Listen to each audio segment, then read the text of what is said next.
Welcome today to HR Recruit's webinar about how to influence key stakeholders within an organisation. My name's Jo Thompson and I'm a consultant for HR Recruit. I'm joined today by 4 experienced HR professionals: Karen Sanders, Natasha Hanson, Claire Walton and Karen Seth.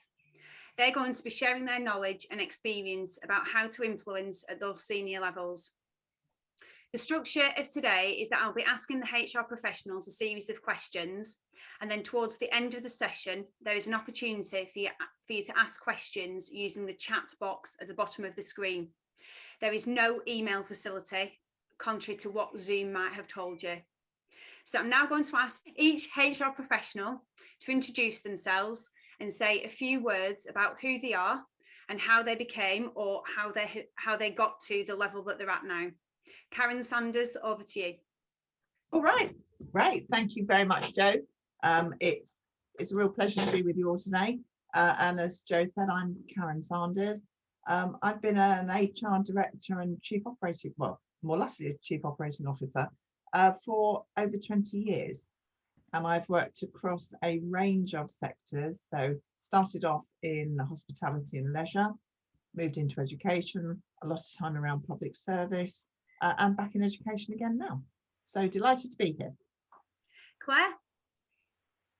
Hi, Claire Walton, and I am no longer a HR director, but I was for a good 10 years, and I was within the HR profession for, way longer than I like to admit, because it was probably 20 odd years. And since then, I have been mentoring and coaching HR directors amongst other executive directors and leaders under my brand name, Leaders Are Mad. And again, a bit like Karen, worked in all sorts of different sectors, a number of different household names that you would recognise too. Okay, Karen Seth? Hi everybody. So I'm a people director at the Co-op at the moment. I've been an HR director, people director, whatever you want to call it. Officially entitled for about 5 years. I've been a head of in roles at Sainsbury's and the Co-op prior to that for about another 8 or 9 years as well. Worked at Sainsbury's for 17 years, worked in many sectors, not just food retail, because I was fortunate enough to do work with the bank as well and work with Mobile by Sainsbury's. And I actually looked after our funeral care and legal services business at the Co-op for 2 years. As well as doing food stores and logistics. So I've got quite a broad background in that sense. Worked in HR for a very long time, far too many years. And I do a couple of trustee roles and a NED role. The NED role for the NHS, and my trustee role is for Reuben's Retreat, a charity for bereaved parents, and prior to that for a law centre. So I like having that external element as well, which adds a different level for me. So welcome everybody. And Natasha, finally to you. Thanks, Jo. My name is Natasha Hanson. I most recently have been HR and Business Services Director, but I've got more than 20 years experience at HR director level in a variety of industries, predominantly regulated ones. So rail, nuclear and aerospace. I, like Karen Seth has just said, have experience as a non-exec director of an NHS organisation, and I'm currently on the board of Sales Sharks Community Trust, which is the community arm of the Premier rugby team. Okay, so I'll start asking some questions, and I think it's only fair to sort of give a reality check of where we are at the moment. So I just wanted to ask all of you individually what it's been like over the past sort of 12 months and a bit, and what it's like for you now in your current role, and how you believe that the pandemic has changed things. So Karen Sanders, can I start with you? Hey, yeah, that's fine. In the education sector, I mean, like many, we've kept going. But it has led to a fundamental shift in the way in which we needed to operate. So we're one of I think we're the 5th largest further education provider in the UK. So several thousand staff, 60-odd thousand students. That's a lot to go from being fully present to fully online. But again, we've had to stay open to provide services for vulnerable young people. We've had to provide services for care workers' children, because of course they needed to be freed up to still be able to go to work. People don't often realise education is an income generating organisation as well. Although we do draw money from the public purse, we do need to generate income as well. And that's been severely affected. And there was a question for a long time as to whether or not we were able to access the furlough scheme, because the majority of our income has come from the public purse, and therefore you're receiving that money anyway. Dealing with the change of business operations is critical, but dealing with people's psychological safety has been particularly important. So even though we still had to have some staff coming in, they were concerned, so we had to completely change the operating model, the way in which we ensured it was safe for people to come in. The other thing that was critical for us actually was providing a single source of news. No matter what you looked at, no matter where you turned, what you listened to, what you touched, there was a different set of information, wasn't there? From the very factual to the complete fantasy. And that was stressful for people, because when you thought you understood what was happening, the next time you looked, it was completely different. So ramping up our internal comms was really important, both to our staffing base, but also to our student base and to our parents of those young people, again, to give them the security to say, this is our interpretation of what the law is saying, this is our interpretation of what the government is saying, and this is how we're going to operate to work around that. I think I've said this numerous times, it's the biggest people-related challenge that there has been for an organisation. So it's one of those jobs, again, a little bit like, I know it's nothing like it, but I'm just going to use it as a poor comparison. This was the job the NHS has trained for all of its existence, to be able to rapidly deal with these types of, a global pandemic, and a little the same for the HR professional, people directors. I mean, we're called people directors. It's what you've been working to do all of your time. So it's making sure your business is still able to operate in the way that it can, also to drive it forward. And I think in terms of culture, it's moved us forward 10 years. So things that we wanted to do and that we convinced ourselves, we had to be fully present to do, we've convinced ourselves and shown ourselves now that you don't. What's it been like for me? Well, managing those people's emotions has been really a key thing to do, and your own, because we've all got our own families, we've all got our own situations, and we're trying to deal with those as well as those in the workplace. I think the other thing you do, you spend all your time on Zoom calls or Teams calls. And so you've been invited into people's homes in a way that you would never normally encourage to happen. And so making sure, and when you're only seeing this part of people, you're trying to make decisions about their well-being, whether or not they're engaged, what it is they're doing, based on that small square. And that's very difficult to do. And trying to find ways of keeping people engaged without saying to them, come to yet another Zoom call or yet another Teams call. Because in normal circumstances, you'd be saying after 20 minutes, that's enough. You need to take a break, go and do something else. And I'm sure everybody on this call today is going to tell you they spend probably 10 or 12 hours a day on them. And so we moved from that fully present to the fully online, which means the presenteeism appeared in a different way. So you're seeing emails coming through right the way through the evening, through the night, because people's psyche was affected and their psychological safety was affected. And the main thing we did was to keep saying to people, we are going to come out the other side of this. So let's not stay in the position we're in. Let's start to think about the future, because it's the time to do it. And that was a way of helping people not to get stuck where they were and start to move on. Mm-hmm. Thank you. And Natasha, what's things been like for you? So at the start of the pandemic, we were in a very, very fortunate position, because we'd done a lot of groundwork beforehand to make sure that we had a resilience and recovery plan in place for whatever circumstances. As Karen's just said, the NHS have been training all their lives for it. The organisation that I was the HR director of had also been doing something similar. So we had already got home working and had for the last 3 years. But as a rail organisation, we did frown a little bit if people took the locomotives home. So we had to do some work with our train crew to make sure that they understood what that meant for them. And what that meant for them is, as part of their everyday learning and competence kind of assessments, they have to travel in a very small enclosed space with people, and they have to keep those competence up, have to have them tested and retested throughout the year to make sure that they're doing their job properly and safely. So we had to work with the unions to make sure that that was going to happen well, going to happen safely, to make sure our people who needed to be shielding were shielding, and to make sure that those people that were working at home and then had automatically moved into an education role where they were having to homeschool, understood that home life came first, which very much matched the values and standards of the organisation anyway. And our message very much was, sort your family out first, because if you're stressing about those, you're not going to do a good job anyway. You can work whenever you need to do. We're expecting you to deliver some of your work, but not all of it, and being much more relaxed. And actually what we found was people stepped up. People were willing to give a little bit more than they had before, because they had that level of flexibility. They understood how to work from home because we'd given them the facilities to do that for the last 2 or 3 years. Yes, some of them had been reluctant to do it at the start, but people embraced it, and it was really quite impressive. We also had three teams of people as the pandemic unfolded from the 23rd of March 2020. We had a strategic group, a tactical group, and a recovery group working.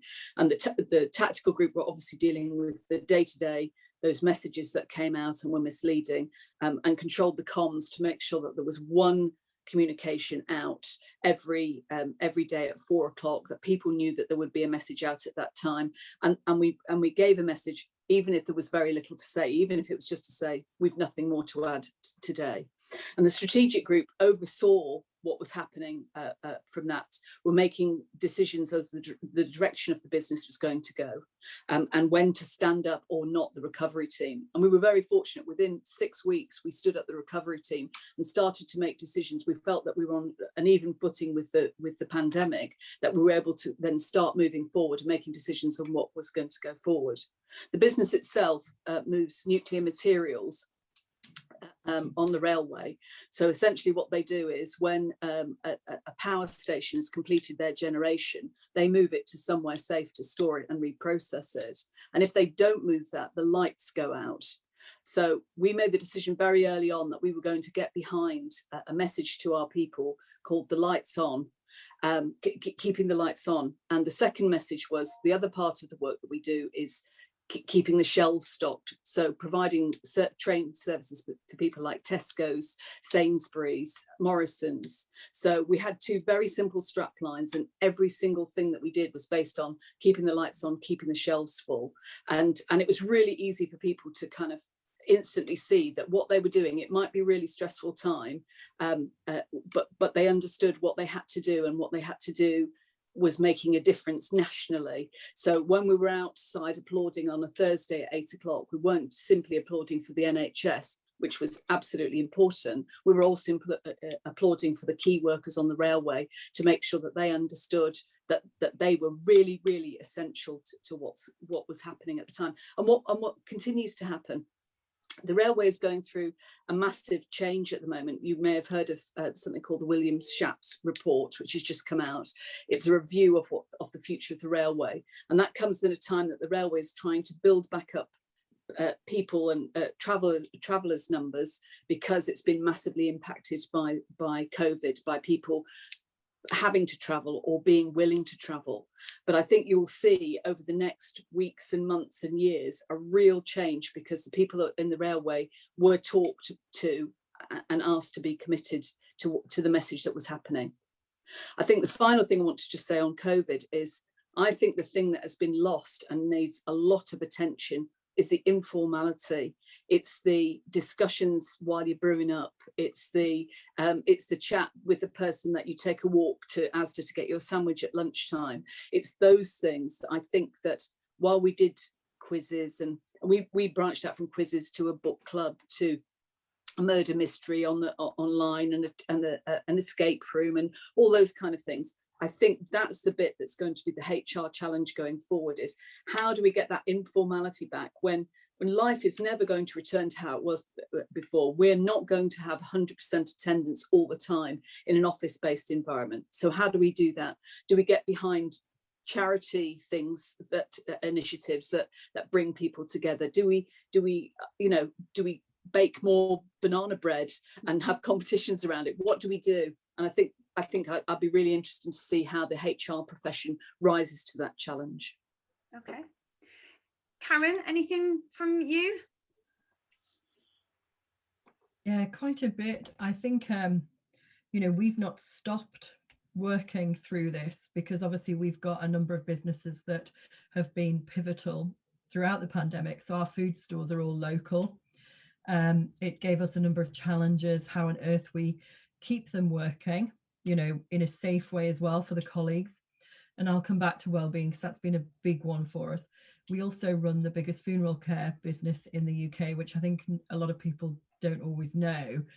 So we've had colleagues who've had to deal with the bereaved at probably one of the most challenging times that anybody can go through a bereavement, not being able to actually grieve properly, not being able to have full funerals, have any wakes or celebrations of life, or but also be very concerned for themselves because of the colleagues directly in contact with people that have sadly died of COVID, or not knowing whether they have or not as well. So we've had an awful lot of focus on mental, physical and financial well-being throughout this. It was something we were already working on and have been since 2016, and I'm so pleased we were, because it gave us a head start really. And we've recognized that it's very individual and it's very different for each different part of our business. Our food store colleagues have also suffered from a security point of view with attacks going up because people are under pressure financially. So we've been working with the government from making sure our colleagues are secure and safe in stores with new equipment, working with us store, our trade union as well. Our colleagues in funeral homes really putting extra measures in, making sure PPE were in place. We had them vaccinated almost as soon as vaccination started to come out. We fought along the way and influenced the government on actually how to deal with funerals throughout the pandemic as well. I think, no amount of business continuity planning could have prepared anybody for this, however good it is, because there's been so many unknowns throughout it that you've had to be able to make quite fast decisions. We've learned a lot from being able to make those decisions quickly. And actually, people have felt quite empowered throughout it. One of the things we don't want to do is lose some of that momentum and some of that ability that people have had to be able to feel engaged and involved and a crucial part of it. So it's been built into, we've been working on our Working Well for Everyone program since last summer, which is about how do we return to whatever our new will be. And we're not going to go back to the office. We're going to go into hybrid working. We're going to clear out some floors in Angel Square. We're going to have collaborative areas. We're going to have neighborhoods as opposed to set desks, and we're only going to use half of the floors, which is very, very different to where we've been previously. The other big thing that we've done through the year is I've been running the operating model from a people perspective over that 15 months, and we've delivered it. It's been tough, and we've had to think differently how we've done it. And we've had to think with a real well-being lens on it as well, because to do business optimization, put new enterprise architecture in, put new structures into an organization going through this, that was planned prior to this. It's not as a result of it. It was because of our vision and strategy that we launched in January last year. We've had to take some really big decisions with the executive and the board on a regular basis about how to keep going. And we actually ran a few sessions with them back in July, did a hothouse program almost with them to say, what do we do? How do we do it? How do we make it work? And we've been able to deliver the benefits, but still retain people in the roles that in the right way, but still remove some hierarchy and layers and regrade. So it's been trying to keep about how do you still do some of your day job at the same time in a different environment. Some of the well-being support that we've put in, actually we've moved a lot faster on it than we would have done before. So we've taken that and set up a Co-op Cares website for all of our colleagues, and that covers the financial, mental and physical perspective as well.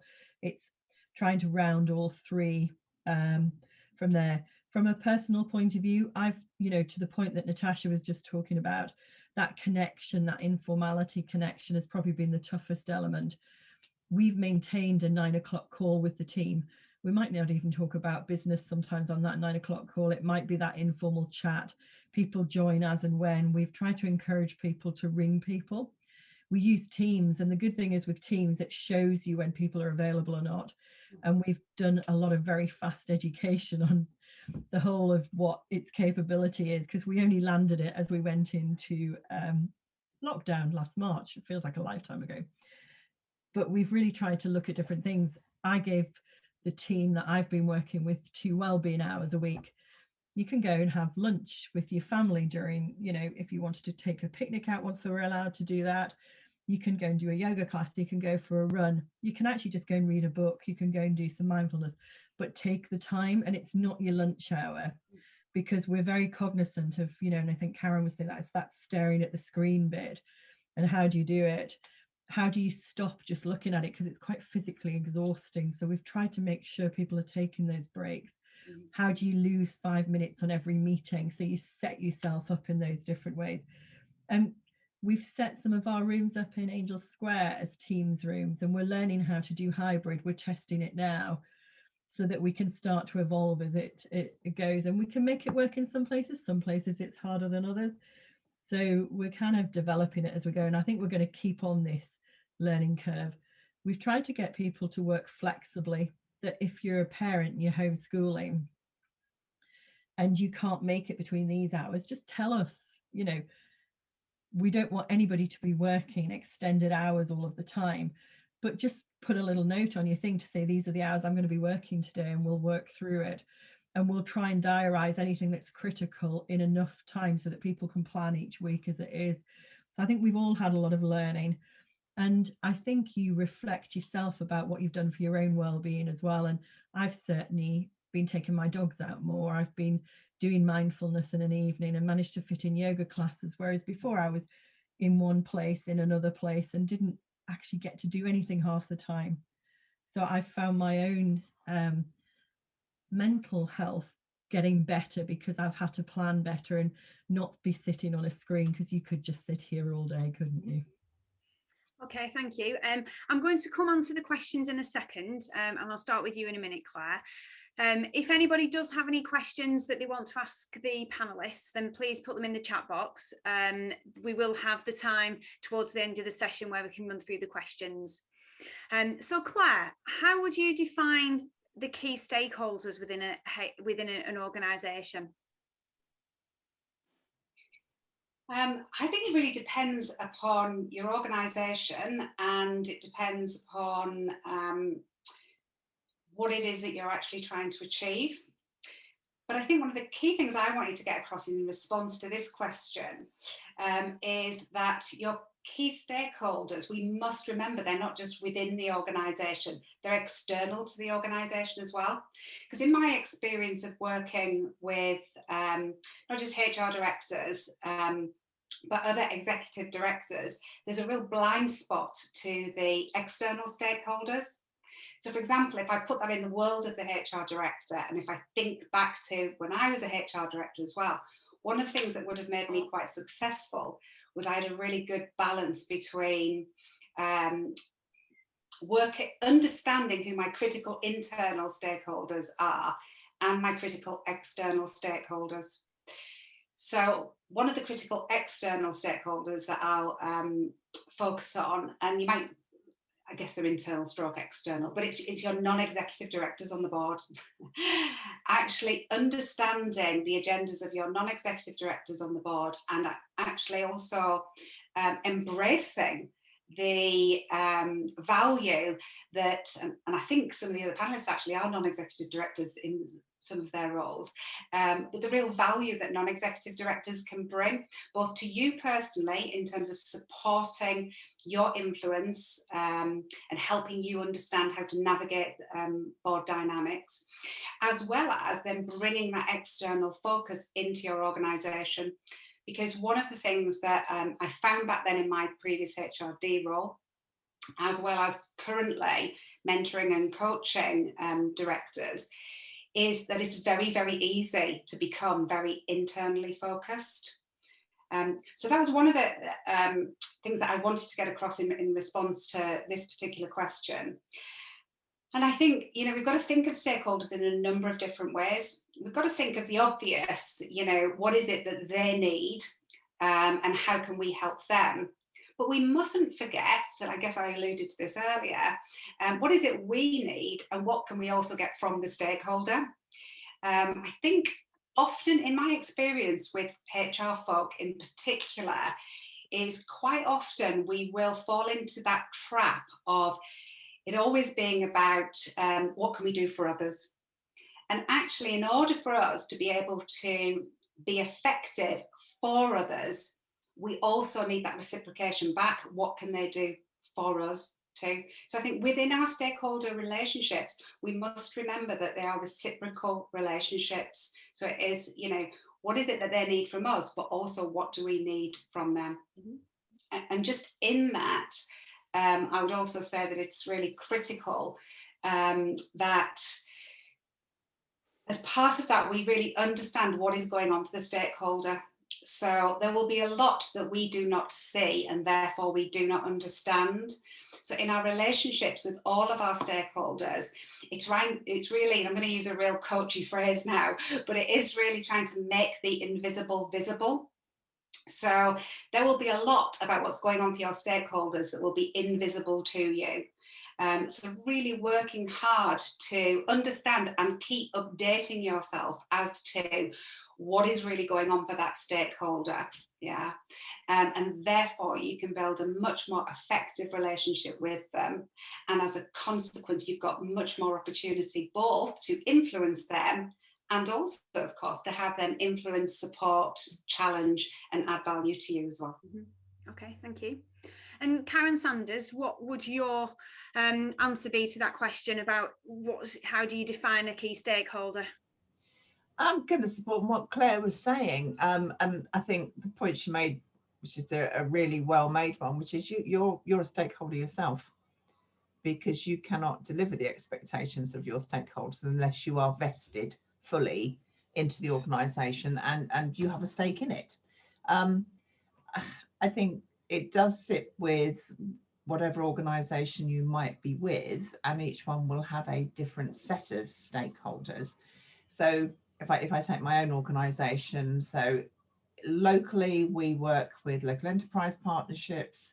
We have an obligation to the society that we are putting young people into. So there's a citywide and a county and shire-wide group of stakeholders that sit within there. Then you have your internal stakeholders, you know, your staff, your students, your board of governors, etc. But also we have governmental stakeholders as well. We're a highly regulated sector, and so we have more taskmasters and paymasters than most people would really want to be involved with. But maintaining that relationship with all of those, so you have their agendas, again, exactly as Claire was saying, you have their agendas. So in my world, it's neo-political. So you've always got to have a very, very sharp political antennae working as to whatever the administration that's in at the time, what's their policy in terms of education and skills, what's the longer term view for UK PLC, and what's the future of that skills market going to look like. So for we will deliver training for 60 to 70 different industries, making sure again that you're fully aware and up to date what the R&D is looking like in each of those industries. Because again, if we will not be doing students a good service if the training we're giving to them when they come to move into the world of work is out of date. And if you're putting 8,000 sets of skills out into the community every year, then you've got to make sure those skills are exactly what's needed. So everybody's a stakeholder in some ways. They might have different levels of the hierarchy and different levels of criticality, but all of them are important.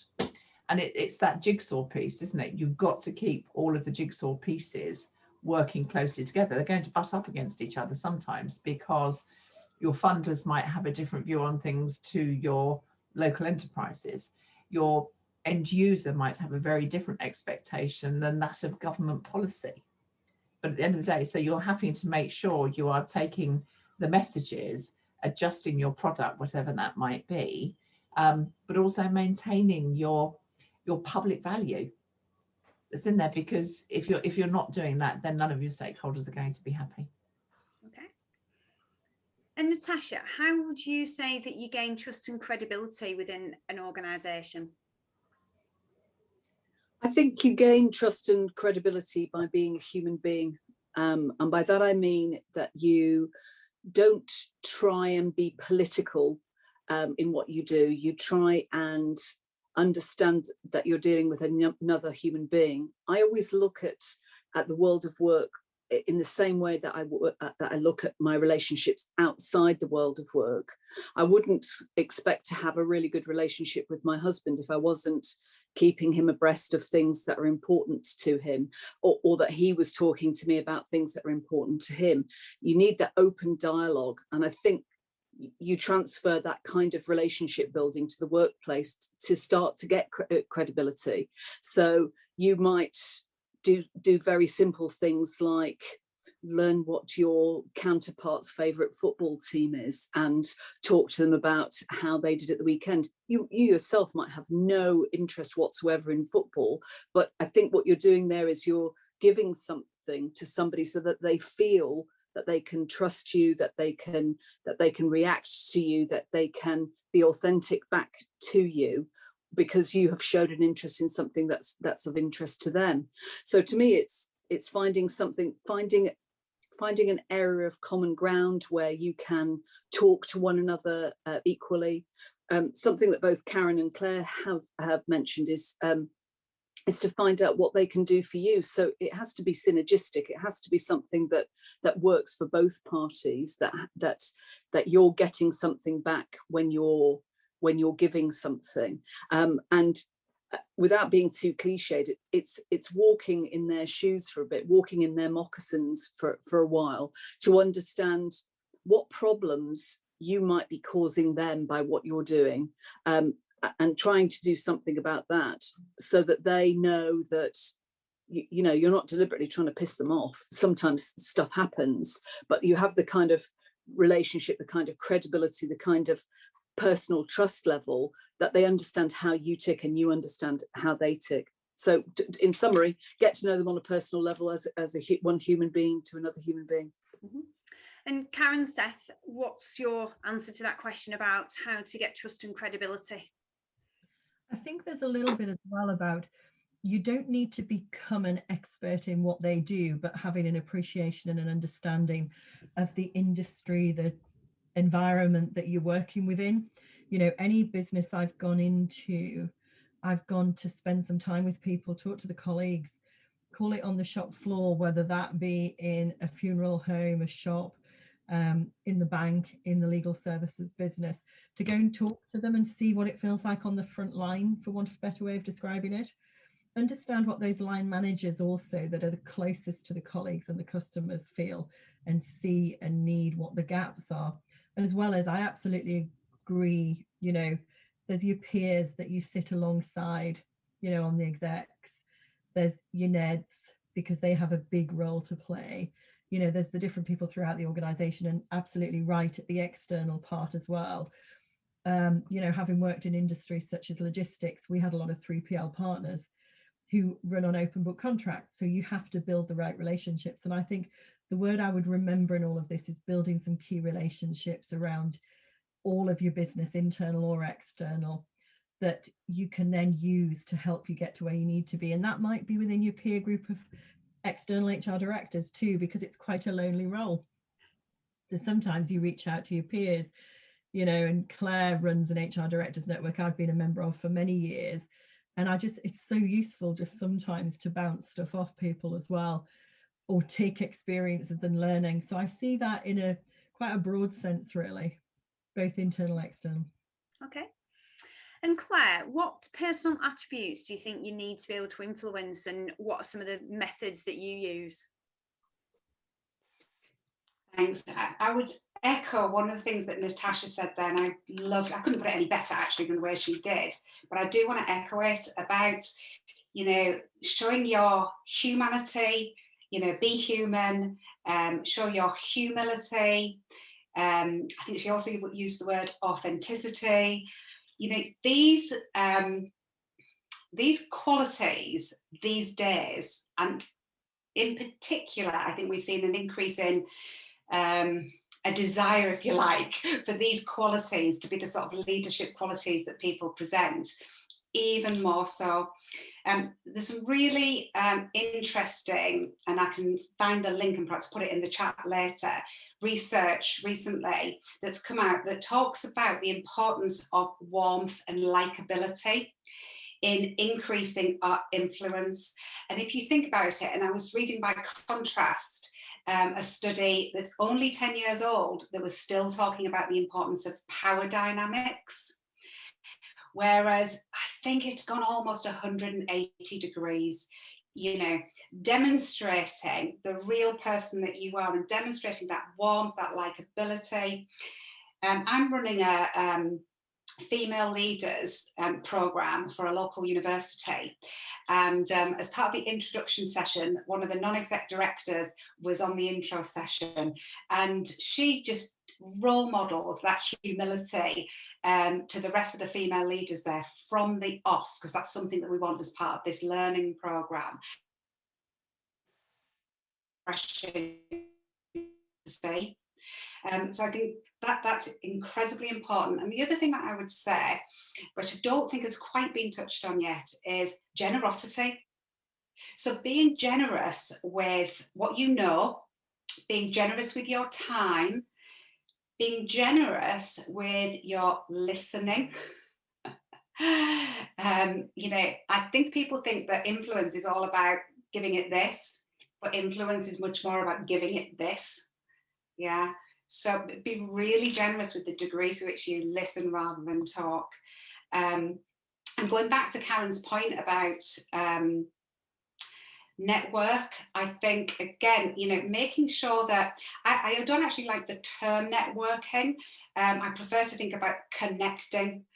So really connecting. So whether you're doing it via something like LinkedIn or Guild or, you know, the sort of networks that I facilitate, it is not about contacting people. It's not about being out there on a platform, but it's about making a real connection with people. So it links back to the likability, actually, because it is identifying with other people, you know, where are we different? Where are we alike? How can we help each other? So again, bringing back that reciprocation point again. And doing it all in a really authentic way. So not playing a game at it, really bring yourself to...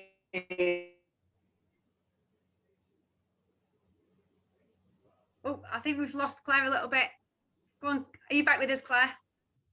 Oh yeah, I don't know how much you got of that. I was going on for a while, as always. Rather than take up any more time, I'll just hope that you got most of the main messages. Okay, thank you. And Karen Sanders, what would you say are the personal influence, the personal attributes that you think you need to be able to influence? I'm going to again echo a lot of what Claire said. I've always had three tenets really that help, I think, help on that, and that's visibility. You need to be visible to people. They need to know what you're there to do, because you can't do what you need to do if you're not visible to people. You need to be valuable. So it's the skills, the expertise that you have, it's the knowledge that you've got, and the ability to translate that into the dialogue of the organisation you're working with. It's no good going into something and spouting technical HR talk at people, because they'll just go no and walk away. They won't engage with you. And I really follow on with what Claire's saying. It's the likability factor, because you cannot open doors unless you are not people like me or people who look like me, but it's people who people warm to, and not for the softer side, but it is really about that business acumen that comes in there. So it's the ability to open doors, and that comes through the likability factor, because you can open it, but the ability to stay inside the room once you've opened the door does come down to likability. Visibility, so people know what you're there to do, and the skills that you have to do it. And humility is really important to that. You should never start with negatives, but I'm always very honest to say, normally I wear sleeves. I've got more battle scars from where I've got it wrong than things where I've got it right.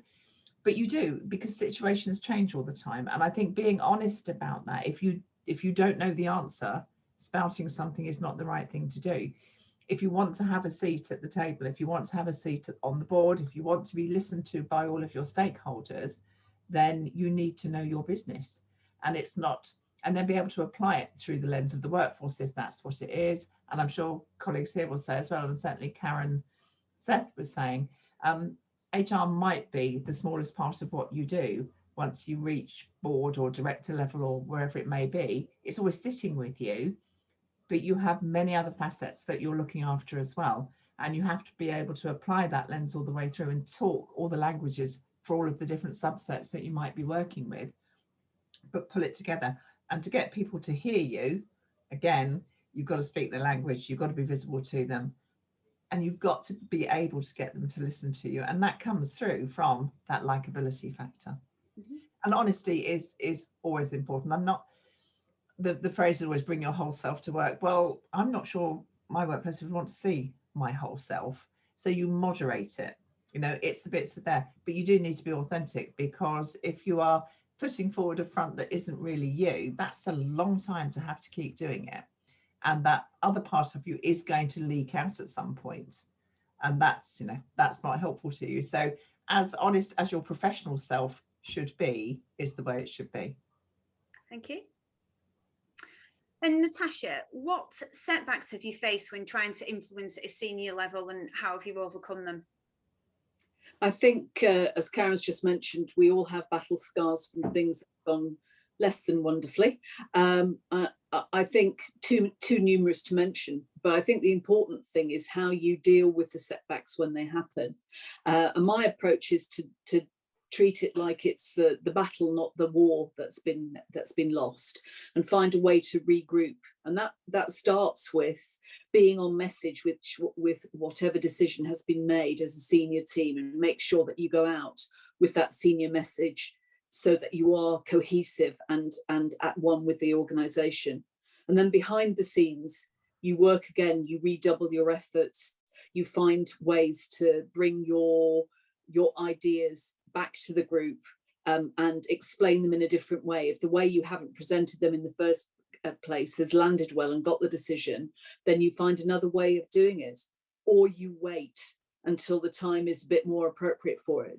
You don't throw away the work that you've done, you keep it there on the back burner, you chip away at people, you message it, you introduce it into conversations, into meetings, into those informal discussions that I mentioned right at the start, by the water cooler, by the kettle, and you have discussions and plant ideas and seeds in people's minds, so that when you have the opportunity then to formally influence again, people are already, it's like, I've heard that somewhere, where have I heard that? You know, somebody mentioned that to me, that seems like a good idea. And I think the final thing from that is not to be necessarily the person that has to take the glory for it. If there is another way to get it through, another person who will give your message in a better way, or will land it better, or will be able to get to people that you're not able to influence, then use that route as well. Don't have an ego in this. Make sure that that your end goal is the right outcome, as opposed to the right person getting the right outcome. And I think you won't go far wrong. Eventually, if your idea is one built on common sense, good metrics, and a lot of gut and love and passion, then I think that you will get it through anyway. And that's how I deal with setbacks. Thank you. Claire, did you want to add something to that? Yeah, my main point on this actually came out of, sorry, my internet keeps going off, not helpful. My main point that I wanted to add was, through the last sort of 15 months or so, you know, I've been working with a lot of leaders, and again, you know, a large proportion of those being HR directors in particular, around self-leadership. So people talk about resilience all the time, but the entire subject matter of self-leadership. So this massively helps us when the chips are down, when we feel as though we're not being listened to, and we feel as though we're not getting there, we haven't got the support, whatever it might be. we've got to work on our self-leadership. So everything from being really confident in the purpose that you have in your role, having that vision for success for you in that role. What is it that you're really trying to achieve, and how will that look and feel when you achieve it? Getting clear on the tribe of people that are there to support you to deliver on that goal, and then managing all of those unhelpful emotional responses, which we have because we're only human. So the overthinking, the perfectionism, the self-doubt that can get in the way and become a barrier, and all of those sorts of things. And again, what I've found, and I've done a number of workshops with HR directors in my various different network groups on this in the last 12 months, we're devils for, and I say we because I used to be one, we're devils for looking at the personal development and the well-being of everybody else and not ourselves. And so, we'll run programs around self-leadership, for example, for other people, but not necessarily keep reflecting and staying accountable to our own. And, for me, when I look back on my career as a HR director, I had lots of ups and I had lots of downs, and I had an awful lot of struggles. As Natasha mentioned, we all do if we're in it for long enough. And I wish I had known then what I know now about the various different elements of self-leadership. My thing over lockdown that I did, amongst many other things, was write a book about this very subject, because it really resonates. Oh, If I had been my old HR director self, who was, by the way, successful, but if I had been like that and not doing the self-leadership as well as I do now, and tried to lead through this current time, I think I would have been stressed out, burnt out, and out the door. Okay, and so I think that's why it's so important. HR directors do an amazing and very, very difficult job, and it's not well understood how difficult that job is. But you've got to put yourself and your needs first. I just really wanted to make that point. thank you. Okay. So Karen Sethel, just on the question for you, what would you say is a measure of success in influencing key stakeholders?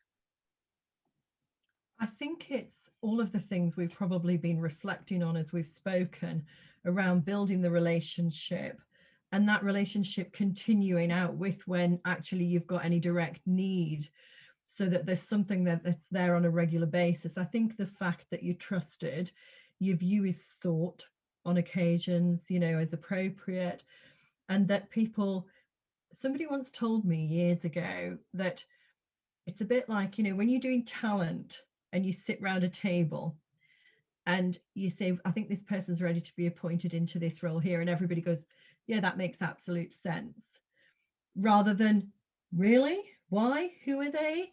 It's that bit that all the hard work's been done. So by the time you almost build those stakeholder relationships before you need them, so that by the time you actually physically need it, you can call on it, but you've already got that credibility, that trust, that relationship there that you can go to. So I don't think there's ever a case of just being reactive. There's a lot of proactive nature in it for me as well. So the planning that actually I don't need you right now, but I might need to come to you. I might need something. So it's that preparation side of it as well, rather than just a reactionary side. Mm-hmm. Okay. And I think just to really ask everybody, what, is there any sort of specific development that you would encourage someone to undertake to be a good influencer? So Natasha, can I just ask you that question? You most definitely can. And I was hoping you were going to ask me that one. I'm going to be controversial here, and I'm going to say go on a sales course.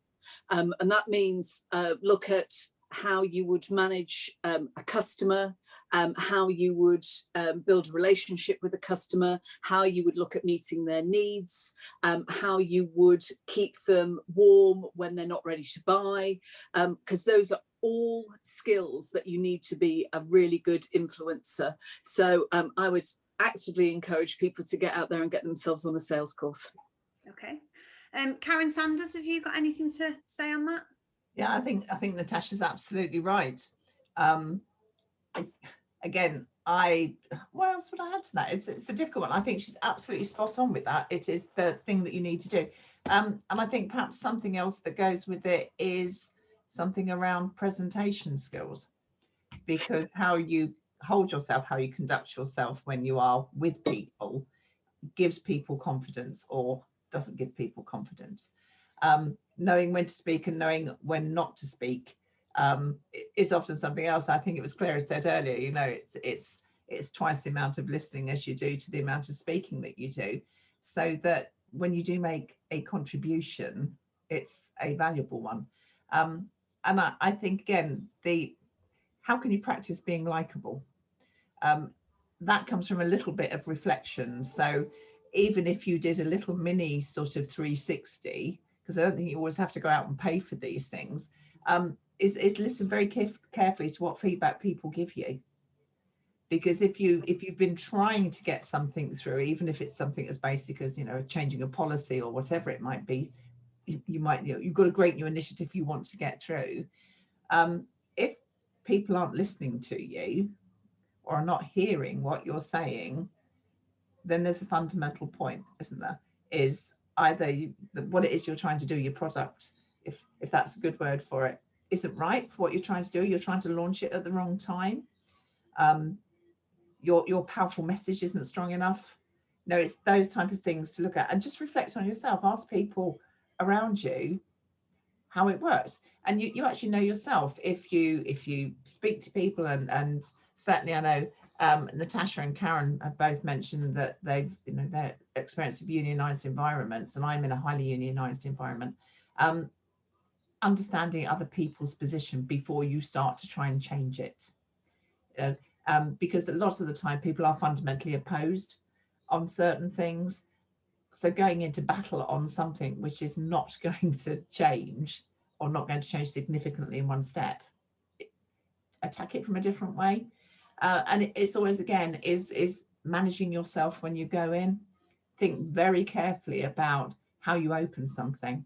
Think very carefully, because if you start, and your tone, if you've had a bad session just before, whatever it might have been you're doing, or you got stuck in traffic for hours, you know, in the days of regular commuting, by the time you get there, you're not in the best frame of mind. And it no matter how hard you try it, psychologically and subconsciously, that is going to come out in your voice. It might also come out in your body language and the way you do things. And even just you know, or a huff is really going to give a lot of leaking messages to people around you. So being very, very aware of those things is really important. And I just want to pick on what Claire was saying around, you know, investing in yourself and really looking after your own well-being. If you cast your mind back a couple of years, just come with me on a little fantasy trip, everybody, for a second. Everyone used to be able to jet off on a plane somewhere, and you've got on the plane and they've sat you down, and the first thing you get is a health and safety message. And if you remember it, for all of those things, and it says, if the cabin pressure drops, and think of that in your environment, you know, things get a bit tough, always your oxygen mask will drop. And the key message they give is always apply your own oxygen mask before attempting to help others.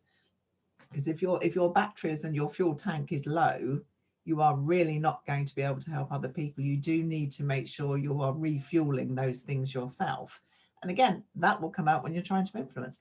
Because if you are flat, if your fuel tanks are low, if your batteries are low, if your motivation is low, then that's going to come out in everything that you do.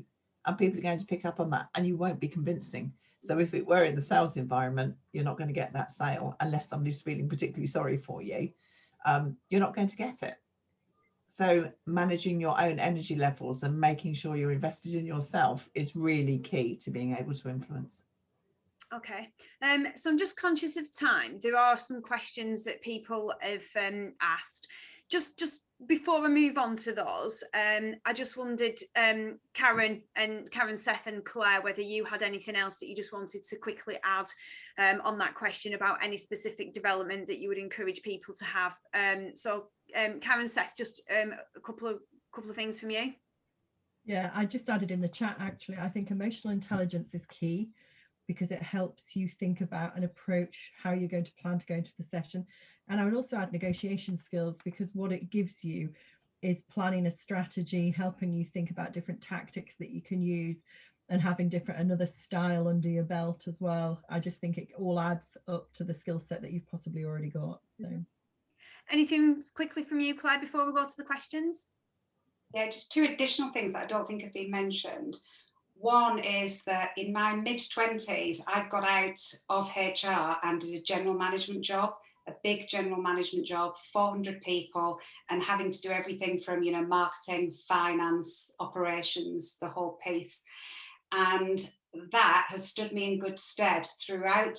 In fact, I think it is the biggest thing that made the difference in terms of my credibility and my confidence as a HR director, because I'd been there and I'd literally been in the shoes of other leaders and general managers. And then secondly, in my late 30s, I think early 40s, I went and did a Cranfield course around strategy and innovation, and being able to sit around an exec table and actually have some understanding and experience in strategy and innovation added some extra credibility beyond my HR piece. Okay, thank you. So Helder has asked a question. So if any of the panelists in particular would like to answer it, just please pop your hand up. How do you influence stakeholders that are stuck in old ways of thinking? Who would like to answer that one? I'll go with that. I'll start it. I'm sure colleagues will jump in. Change is difficult for everybody, and those who are particularly stuck in a way of thinking are, the moment they even sniff that somebody is trying to change something around them, become much more entrenched in their views. Some people will never move. Some people will never change their minds, and the real aim on that is to minimize the number of people that you have in that position. Often stakeholder, and again, never take them on in a public arena, because you may have the best identification, you've identified the best thing for that organization, but if you've got an entrenched group, don't take them on head on, and don't take them on in a public space. So in other words, divide and conquer, pick them off one at a time. Try to find out what it is that it is appeal, and that's where your human side, if you like, almost is, help me understand what it is that I'm not explaining well enough for you. Again, so you allow them to have a little bit of control around what it is that they want to explain to you, and then listen very carefully to what they say, because it won't actually, they'll use a set of words, but that probably isn't what their real concern is. So a lot of listening. And explain to people, in some cases, some things have to happen, whether they like it or not. And then you just approach it in the way of, how can I make it least painful for you? Because if this is with, whether this is with your peer group alone, when people leave the room, they've got to have a consistent message.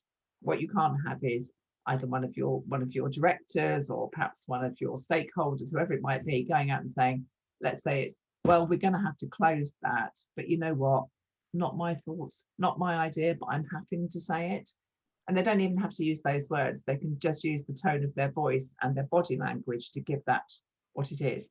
So key points really is to, one, be aware of who they are before you start. And if if it's the first time you're talking to them, use your emotional intelligence to identify who the key influencers are in the room, the ones that are engaging with you, that you're liable to get good dialogue with. When you're getting a lot of resentment or entrenched views coming back, don't take them on in the meeting. Take some notes and then contact them outside of it and work on them one-on-one. Don't try and do it in a whole group. Okay. And there's a question that's been posted specifically for Claire. How do you encourage HR directors to work on self-leadership?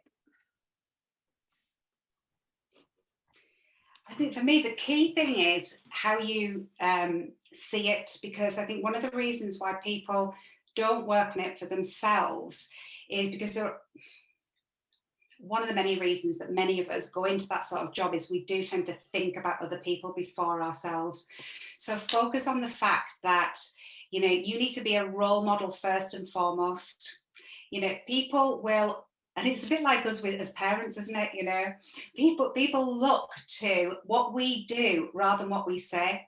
So if you're the HR director and you're giving a message out there about the importance of other people doing self-leadership, other people, you know, finding their purpose, looking at their vision of success, checking with their values, you know, doing self-care, whatever aspect of self-leadership that it might be, if they are looking at you and thinking, well, I don't see or hear or get the feeling that you're doing any of that, then your argument doesn't add up, does it?